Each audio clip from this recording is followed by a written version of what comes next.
জামাত বলছে election engineering হয়েছে, আর BNP বা ইন্টারিম সরকারের উপদেষ্টারা বলছে যে ইঞ্জিনিয়ারিং হয় নাই, তারা জনগণের ভোটে নির্বাচিত হয়েছে। আসলে বাস্তবে কি হয়েছে সেটি অ্যানালিসিস করার চেষ্টা করব, এবং বাংলাদেশে আগামীর বাংলাদেশ, নতুন বাংলাদেশ, বিএনপির নেতৃত্বাধীন সরকারের বাংলাদেশ কেমন হতে পারে সেটি নিয়ে কিছু খোশ গল্প, প্রেডিকশন উপস্থাপন করব। যাদের সময় আছে শুনতে পারেন। বন্ধুরা, ধরুন রেজওয়ানা বলেছে, যে কথা বলেছে, ধরুন তিনি বলতে চেয়েছেন যে নারী নেতৃত্ব যারা পছন্দ করে না অথবা নারী নীতি বিরোধিতা যারা করেছিল তাদেরকে তারা মেইন স্ট্রিম হতে দেয় নাই। মেইন স্ট্রিম হতে দেয়নি মানে রাষ্ট্র ক্ষমতায় যাইতে দেয় নাই। সাংবাদিক প্রশ্ন করছে যে তাহলে কি তারা তো, তাদের একটি অংশ তো বিরোধী দলে অংশ করে নিয়েছে, জায়গা করে নিয়েছে। তখন তিনি বলেছেন যে হ্যাঁ, তারা যদি জায়গা করেও নেয় তাহলেও তো তাদের বিরুদ্ধে আমাদের কথা, আমাদের লড়াই অব্যাহত থাকবে, বা আমাদের সেটা চেষ্টা করে যেতে হবে যার যার জায়গা থেকে। এবং তাদেরকে তারা তো, আমরা তো তাদেরকে মেইন স্ট্রিমে হতে দেয়নি। এই বিরোধী দলকে, যারা বিরোধী দলে গেছে তাদেরকে তারা মেইন স্ট্রিম মানে সরকার গঠন করতে তারা দেয় নাই। এটি নিয়ে নানান তর্ক বিতর্ক আছে বাংলাদেশের রাজনীতিতে। ইতিমধ্যে বাংলাদেশে জামাত ইসলাম এটিকে রাজপথে নিয়ে গেছে, প্রতিবাদ মিছিল করেছে, তাদেরকে গ্রেপ্তার করে মানে আরো শুনানি করার বা তাদের কাছ থেকে আরো বিস্তারিত জানার কথা বলেছে জামাত, দাবি করছে। বন্ধুরা, রোজার মধ্যে এটাকে একটি বিশ্ব, আজকে অস্থির একটা অস্থির বিশ্বের বিভিন্ন দেশে এটি যুদ্ধ, টালমাটাল অবস্থা চলছে। আজকে সেরকম একটা প্রেক্ষাপটে আমি কথা বলছি।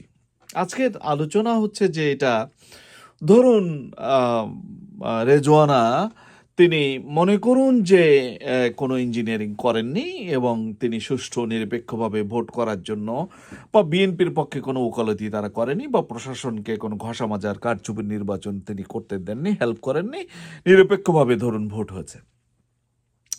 বাংলাদেশের ইতিহাসে কেউ কি আমাকে বলতে পারবেন বাংলাদেশের ইতিহাসে যে কেয়ারটেকার গভর্নমেন্ট প্রবর্তন হলো কেন হলো? কারণ মানুষ ক্ষমতা থেকে নির্বাচন করলে ইলেকশনকে প্রভাবিত করে, নিরপেক্ষতা হারায়, ফ্রি ফেয়ার ক্রেডিবল ইলেকশন হয় না, যার কারণে গণতন্ত্র উত্তরণ হয় না। যেই ক্ষমতায় যায় সেই যে রাষ্ট্র ক্ষমতা কক্ষিগত করতে চায়, প্রশাসনকে প্রভাবিত করে আবার পুনরায় নির্বাচিত হতে চায়। That was the reality of Bangladesh. এখন বাংলাদেশের প্রশাসনকে প্রেসারে ফেলে, এই জন্যেই বাংলাদেশে সেই আশির দশকে তখন জামাতের পক্ষ থেকে প্রথম দাবি করা হয় যে কেয়ারটেকার সিস্টেমে নির্বাচন করতে হবে, ভোটের আগে 3 মাস আগে সরকার ভেঙে যাবে, নতুন সরকার দায়িত্ব গ্রহণ করবে এবং তারা নির্বাচন দিয়ে আবার চলে যাবে 90 দিনের মধ্যে।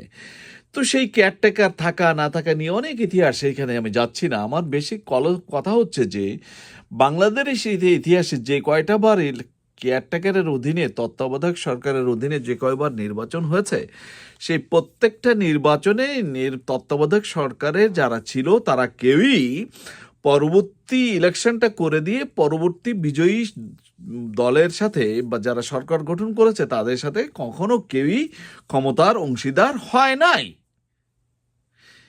এই 26-এ সেই ইন্টারিম সরকার তাদেরকে তত্ত্বাবধায়ক না বললেও তারা তো নিরপেক্ষতার শপথ নিয়ে এটা ইলেকশন করবে বলে ওয়াদা করেছিল।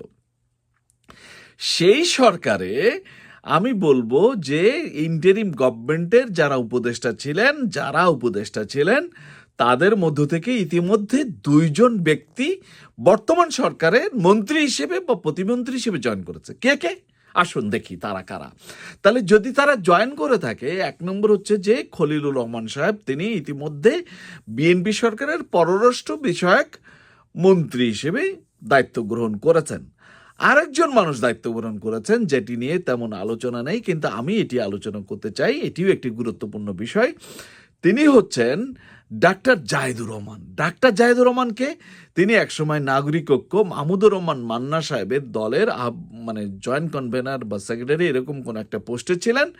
রাঙ্গামাটির ভদ্রলোক, একজন ডাক্তার মানুষ। তিনি পরবর্তীতে টক শো করেন, রাজনৈতিক অ্যানালিস্ট হিসেবে বেশি নিজেকে পরিচয় দিতে স্বাচ্ছন্দ্য বোধ করতেন। বিগত 3-4 বছর ধরে সে কাজটি করেছেন। আমার ধারণা তিনি এখনো মাহমুদুর রহমান মান্নার নাগরিক ঐক্য থেকে ডাক্তার জায়েদ এখনো পদত্যাগ করেছে কিনা আমার জানা নেই। যদি দর্শক আপনাদের জানা থাকে আপনারা কমেন্ট করে জানাতে পারেন। সে ডাক্তার জাহিদুর রহমান আজকে বাংলাদেশের মাননীয় প্রধানমন্ত্রী জনাব তারেক রহমান সাহেবের একজন উপদেষ্টা হিসেবে এটা বিশাল পজিশন, বিশাল পোস্ট তিনি পেয়েছেন। তিনি কে ছিলেন? তিনি নাগরিক ঐক্যের মান্না সাহেবের আহ্বায়ক, at the same time interim গভর্নমেন্টের পার্ট ছিলেন। কি দায়িত্ব পালন করেছিলেন তিনি দায়িত্ব পালন করেছিলেন যখন সংবিধান সংস্কার কমিটি নামে এরকম আরও অনেকগুলো কমিটি হয়, সেই সংস্কার কমিটির নির্বাচন সংস্কার কমিটি, সংবিধান নয়, নির্বাচন সংস্কার কমিটির একজন সদস্য হিসেবে তিনি দায়িত্ব নিয়েছিলেন এবং দায়িত্ব পালন করেছিলেন নির্বাচনকে সংস্কার করে। এমন সংস্কার তিনি করেছেন, এমনভাবে তিনি নির্বাচনটা করানোতে হেল্প করেছেন, ক্রীড়নকের ভূমিকা পালন করেছেন, মিডিয়াকে টক শোতে যে বিভিন্নভাবে ভূমিকা পালন করেছেন, কথা বলেছেন, ইঞ্জিনিয়ারিং করেছেন, এবং যার ফলশ্রুতিতে তাকে একটা প্রধানমন্ত্রীর উপদেষ্টা হিসেবে একটা প্রতিমন্ত্রীর পদমর্যাদায় তাকে অধিষ্ঠিত করা হয়েছে। This is one of the single record in the Bangladeshis history that the two member of the interim government has occupied and placemented as a minister, even the advisor of the Prime Minister, Dr. Zahidur Rahman. বিএনপির মধ্যে কি এরকম খলিলুর রহমান সাহেবের মতো এরকম এত বিচক্ষণ, এত এক্সপার্ট পররাষ্ট্রমন্ত্রী হওয়ার মতো লোক ছিল না? বিএনপিতে কি এরকম মানে প্রধানমন্ত্রীর উপদেষ্টা হওয়ার মতো টকশো রাজনৈতিক অ্যানালিস্ট জাহিদুর রহমানের মতো, জাহেদ সাহেবের মতো অ্যানালিস্ট কি আর ছিল না?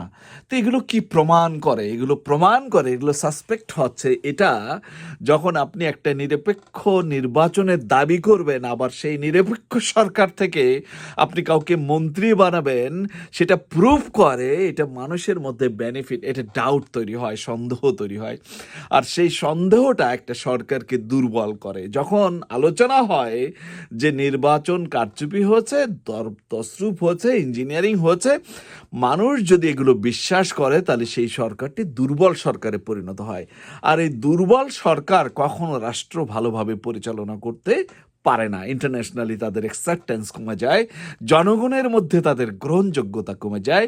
জনগণ মনে মনে বিশ্বাস করে যে আমরা যাকে ভোট দিয়েছি তাদের রাষ্ট্র পরিচালনা করতে এরা দেয় নাই, এরা বাধা দিয়েছে, বরং আমাদের জনগণের পছন্দের সরকার না হয়ে একটি অংশের কিছু মানুষের পছন্দের সরকারকে ক্ষমতা কুক্ষিগত করে কারচুপি করে তাদেরকে ক্ষমতায় পাঠানো হচ্ছে, যে সরকারটি আসলে দুর্বল সরকারে পরিণত হয়। সরকার যখন দুর্বল হয়, দেশ তখন আরো দুর্বল হয়ে যায়। এটি হচ্ছে সত্য কথা।